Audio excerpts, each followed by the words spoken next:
Hi guys, welcome to another lesson. Today we're going to talk about how to coordinate the swivel technique between our right and left foot.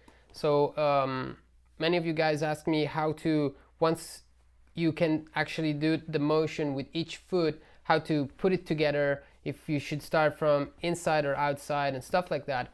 And today we're gonna go through all these points and understand how to actually master this technique and apply it without having any issue in performing it. So first of all, it is very different to think of, you know, playing one technique on only one foot and then coordinate it on like with the other. And this mainly is because our brain works in two completely different ways when we're just working on one limb or we're applying two limbs. And the reason is this: when we're just working on one limb, our brain just thinks of one area of the body, so all the concentration is more detailed on whatever is happening there. When we're applying it and we're alternating it, the brain doesn't focus on anything in particular, or if it does, it means that the other part that is not thinking of is just going automatically. Okay, we cannot think of the 2 feet together at the same time. This is the main issue. To solve the coordination part, there are a few steps that we have to do. First of all, everything starts from our body. Like, we have to make sure that we can actually do this motion without the pedals, okay? Like, meaning that we can, without, just by moving our body, we are like able to do this and to speed it up, okay? To a point where if we will go on a pedal, it's already a decent speed. Okay, if you cannot do this already, then that's the first thing. The problem is in your body control, like your body motion control. You have to be sure that this is happening, and to make sure that you can do that, or if you are having hard times already in this step, it's not a big issue. It's quite normal. It's just things that most of us don't even think about doing because we tend to apply more on the drums already, and we never think of, oh, but is my brain actually able to control out my body to actually do this sequence of motions? And maybe we're not able to. So we have to think of one part of the body will always be the leading part, and the other one will follow it. And this will make it easier for us because for the same reason that I was saying before, we can only think of one thing. So if we get used to keep the concentration on one thing that leads and everything else is just gonna follow what this does, it means that us, by just thinking of one part of this motion, will make everything else work. The question of should I start the motion going in, out, out, or out, in, or in, out, in, that depends on how it's easier for you, in my opinion. Like, there is no better way of doing it. If you feel more natural in doing out, in, just do it that way. If you feel more comfortable in doing it the other way around, do it that way. The way I do it, it's I do it in, out. But again, it's not something that I ever thought of. I thought about it when I got asked like how I was doing it. I was like, oh, that's interesting. This, and that. That's because I didn't pay attention to it. Whatever felt good, as long as the motions that you're doing are correct, the easier way for you to coordinate it and to make it work, that's gonna be the best way for you. Okay, so don't force yourself of doing whatever another drummer is doing just because he's I don't know, he plays in a bigger band than yours, because it doesn't mean that it will also work for you. For example, the way I do it, I think of in, and I kind of play like a flam to start this, and this will be also good for when I will apply it on the pedals, because I will have to work with activating the springs, especially in the first strokes. So I think of this, and so it's like kind of a flam, and this is like the feeling that I have when I start, and the feeling that I look for when I'm playing and I feel like I'm losing control. I go back and looking for this part, because that's what kind of It's like what gives the timing of my coordination between the 2 feet. Instead of thinking in, out, in, I kind of simplify the thinking, because it's so fast you cannot think or control every stroke. I just focus on a few ones. So this part. So my brain has to think less, and it's easier for me to keep control and regain control whenever I feel I'm losing it. So that's the first step. And then I slowly, basically just on the floor, make sure that I'm not doing unison, but I'm doing alternated, so in, out, out, in, out, out. And this is the part where we control our body. So once we know that we can do this, we'll go on our pedals and everything will change again, because we will have to adapt to what the pedals will require us, because we will have a resistance, which is the spring.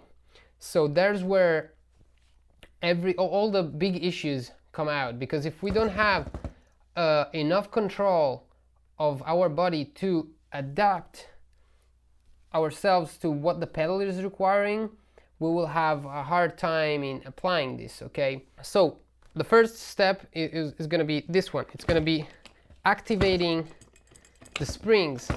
Okay, because if we start from scratch, we tend to do this type of stuff, starting pressing and working on the release, which creates a lot of tension, and that already gives problems in executing and performing these techniques. So that's the first thing that we have to pay attention to, is activating the pedals, okay, by the 2 leg motions, just doing that. Now I'm raising the toes just to show you that what I mean by activating. Okay, the pedals are moving after this first stroke, and then from there I just control it. And again, the feeling that I have is looking for this phlegm. Okay, it's that, and another very important thing is to be able to follow the spring. Okay, like no matter what technique I'm gonna play, I have to have that approach with the pedal instead of pressing it, because I would have a hard time in playing anything by pressing, because I not only have to control my body, I have to work against the spring tension and all that stuff. Instead, if I learn to go with the spring tension, it's just gonna be keeping it alive, no matter what technique I'm using. So the 2 exercises that we can do to work on coordinating this motion is, the first one would be switching from a comfortable technique that you guys can play. I will play a heel up to a swivel, shifting 1 or 2 bars each technique. So in this way.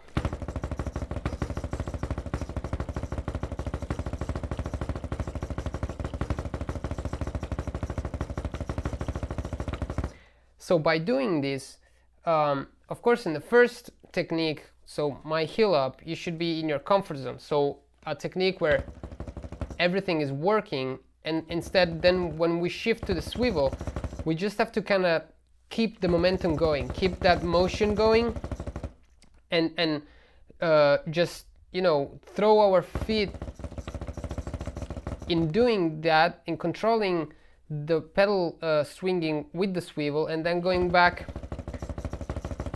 in our comfort zone, so in the technique that we're comfortable playing at. And then the other exercise would be of keeping our leading foot, so for me it's going to be the right foot, playing 16 notes, and then we'll throw the left foot, alternating it to the right foot. We can choose like to do 1 bar or 2 bars of playing it, and 1 or 2 bars of rest. So in this way.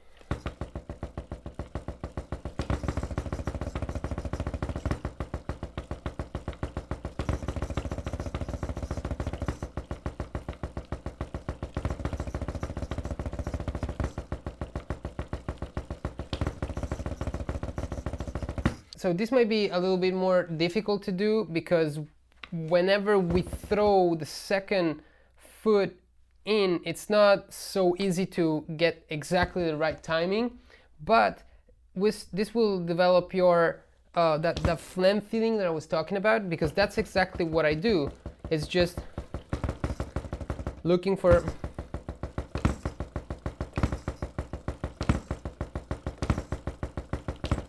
that extra tap that then would eventually start everything on the left foot for the left side. So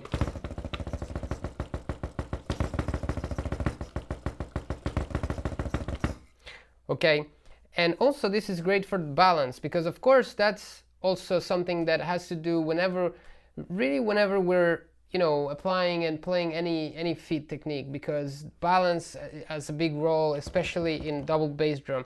And it's actually most of the time the problem, it's not on the motion itself, it's on balance. So we have to make sure that we're sitting using all the stool and not leaning in front, not playing with our head leaning towards the front. That would have us leaning towards the front, because the head is very heavy and it affects our balance. So even just trying to play like this and then raising your head and feeling what's the difference and how it affects your coordination on applying the swivel, or laterally, like going right to left and all that stuff.